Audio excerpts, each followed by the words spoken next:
नमस्कार विद्यार्थी मित्रांनो, आपण मुंबई उच्च न्यायालय वाहन चालक या संदर्भाबद्दलचे जे प्रश्न आहेत, संभाव्य प्रश्न, तर त्या संदर्भाबद्दलची माहिती आपण या व्हिडिओच्या माध्यमातून पाहूया. वाहन चालवताना बोगद्यात ट्यूनल प्रवेश करण्यापूर्वी काय करणं सर्वात महत्वाचं असतं? तर लक्षात ठेवा, हेडलाईट चालू करणं हे महत्वाचं असतं. म्हणजे बोगद्यात अंधार अचानक जाणवतो. त्यामुळे दृश्यमानता टिकवून ठेवण्यासाठी हेडलाईट चालू करणं हे अनिवार्य आहे.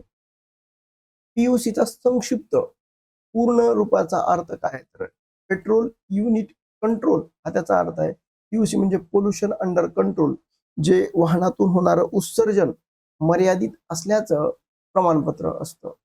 म्हणजे खालील रस्ता चिन्ह काय दर्शवतं? तर चित्रात वाहनांची भारक्षमता दर्शवलेली आहे. म्हणजे वजन आणि मर्यादा, म्हणजे कार असेल तर 60 किलोमीटर, बस आणि बाईक असेल तर 50 किलोमीटर, ऑटो आणि लॉरी असेल तर ते 40 किलोमीटर आणि ट्रॅक्टर असेल तर ते साधारणतः 20 किलोमीटर असा एक आपला उल्लेख करता येईल.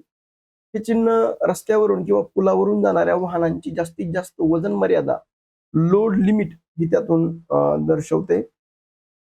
भारतात मोटार वाहन कायदा प्रथम कोणत्या वर्षी अस्तित्वात आला? तर तो 1988 मध्ये अस्तित्वात आला. भारतात रस्ते वाहतुकीचे नियमन करणारा मुख्य कायदा 1988 मध्ये पहिल्यांदा मंजूर झाला. भारतीय दंड संहितेच्या IPS च्या कोणत्या कलमानुसार धोकादायक रीतीनं वाहन चालवणं गुन्हा आहे? तर कलम 279 नुसार आहे.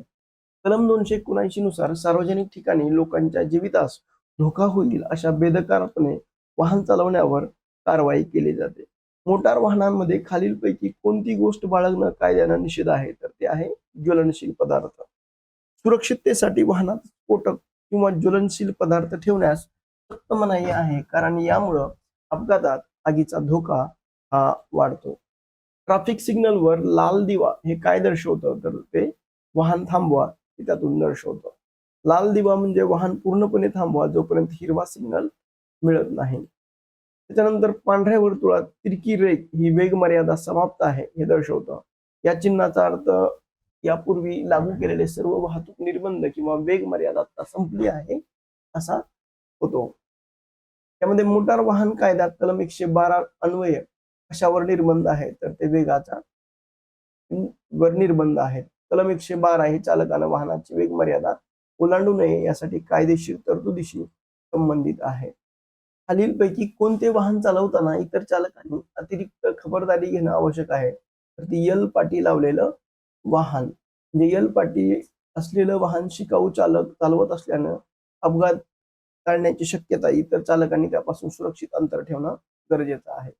वळण घेतल्यानंतर आपल्या वाहनांचा दिशादर्शक दिवा बंद का करावा? कारण इतर वाहनांची चालकाची दिशाभूल ही त्यातून होऊ शकते. आता लक्षात ठेवा, वळण पूर्ण झाल्यानंतर इंडिकेटर चालू राहिल्यास मागून येणाऱ्या चालकाला चुकीचा संकेत मिळून दिशाभूल होऊ शकते, ज्यामुळे अपघाताचा धोका निर्माण होतो. एक्सप्रेस वेला जोडणाऱ्या किंवा एक्सप्रेस वे पासून बाहेर पडणाऱ्या रस्त्याला काय संबोधलं जातं? तर लक्षात ठेवा, स्लिप रोड म्हणजे या अर्थानं आपल्याला दर्शवलं जातं. एक्सप्रेस वेला जोडणारा किंवा त्यावरून बाहेर पडणारा रस्ता स्लिप रोड म्हणून ओळखला जातो आणि हा रस्ता वाहनाचा वेग नियंत्रित करण्यासाठी हा वापरला जातो. खालील रस्ता चिन्ह काय दर्शवतं? एक्सेलचं चित्र असलेलं चिन्ह हा एक्सेल भार मर्यादा म्हणजे 5 टन हे त्यातून दर्शवतं. म्हणजे हे चिन्ह वाहनाच्या प्रत्येक एक्सेलवर असलेल्या वजन मर्यादेची लोड माहिती देतं, जे विशेषतः कमकुवत पुलाच्या सुरक्षिततेसाठी. मोटार वाहन कायदा 1988 अंतर्गत कोणत्या कलमान्वये हेल्मेट परिधान करणं अनिवार्य आहे? तर कलम 129 नुसार. दुचाकी स्वारांच्या सुरक्षितेसाठी कलम 129 अन्वये हेल्मेट सक्तीची तरतूद करण्यात आली आणि नियमांचं पालन केल्यास जीव वाचवता येतो. शिकाऊ परवान्याची विधिग्राह्यता किती असते? तर ती 6 महिन्याची असते. म्हणजे शिकाऊ परवाना जारी केल्यानंतर दिनांकापासून 6 महिन्याच्या कालावधीत वैध असतो. या काळात चालकानं गाडी चालवण्याचा सराव करणं हे अपेक्षित असतं. उजव्या बाजूच्या बाणावर राईट एरो तिरकी लाल रेघ असलेलं चिन्ह काय दर्शवतं? तर उजव्या बाजूस जाण्यास मनाई आहे हे दर्शवतं. हे चिन्ह सूचित करतं की त्या ठिकाणी उजव्या बाजूने वळण घेणं कायदेशीररित्या निषिद्ध आहे. अशा चिन्हांचं उल्लंघन केल्यास दंड हा होऊ शकतो. एकमार्गी वाहतूक अर्थात वन वे ट्रॅफिक चिन्हाचा अर्थ काय आहे? तर एकाच दिशेनं वाहतुकीस परवानगी आहे. एकमार्गी वाहतूक म्हणजे रस्ता केवळ एकाच दिशेनं खुला असून समोरून येणाऱ्या वाहनांना प्रवेश बंदी गर्दीच्या ठिकाणी ट्रॅफिक कमी करण्यासाठी केलं जातं. मोटार वाहनाच्या मागील बाजूस लाल परावर्तक पट्टी बसवणं का अनिवार्य आहे? तर लक्षात ठेवा की रात्रीच्या वेळी वाहन हे दिसण्यासाठी लाल रिफ्लेक्टर रात्रीच्या अंधारात मागून येणाऱ्या चालकास पुढील वाहनाचं अस्तित्व अंतर ओळखण्यास मदत करतात, ज्यामुळं मागून होणारे अपघात हे टाळले जातात. वाहनाच्या टायरमध्ये प्रमाणापेक्षा जास्त हवा भरल्यास टायरची कोठे झीज होईल? तर टायरच्या मध्यभागी ही झीज होते. टायरमध्ये जास्त हवा असल्यास तो फुगासारखा फुगतो आणि त्याचा केवळ मध्यभाग रस्त्याच्या संपर्कात येतो. परिणामी मध्यभागी झीज ही जास्त होते आणि टायरचं आयुष्य हे कमी होतं. वळणानंतर इंडिकेटर बंद करणं अनिवार्य आहे. एक्सप्रेसवेवर जोडणी म्हणजे स्लीप रोड आहे. कलम 29 अन्वये हेल्मेटची सक्ती आहे. शिकाऊ परवाना वैधता ही 6 महिने आहे.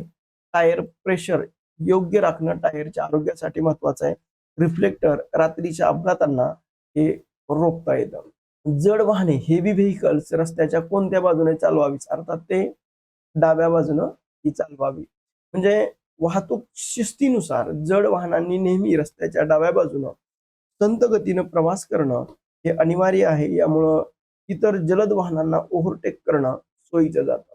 वाहनांचा कोणता भाग इंजिन आणि गिअर बॉक्स यांना जोडण्याचं काम करतो? तर लक्षात ठेवा, तर तो क्लच आहे. म्हणजे क्लच ही अशी प्रणाली आहे जी इंजिनची शक्ती गिअर बॉक्सला जोडते किंवा तोडते. यातून गिअर बॉक्स बदलणं हे सुलभ होतं.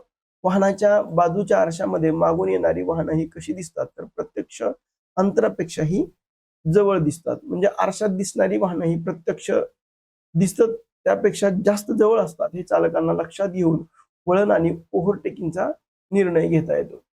हलक्या वाहनांचं जास्तीत जास्त वजन हे किती असतं? तर 7.5 टन किंवा 7,500 किलो हे वजन असतं. म्हणजे मोटार वाहन कायद्यानुसार ज्या वाहनांचं वजन 7.5 टनापेक्षा कमी आहे, अशा वाहनांना हलके वाहन असं संबोधलं जातं.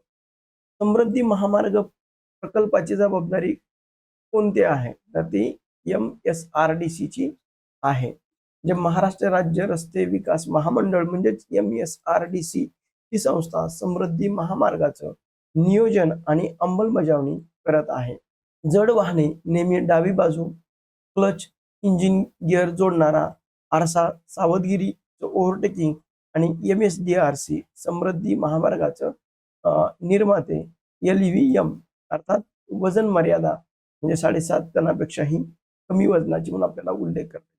विद्यार्थी मित्रांनो, तुम्हाला जर हा व्हिडिओ आवडला तर तुम्ही लाईक करा, शेअर करा आणि सबस्क्राईब करायला विसरू नका. थँक्यू.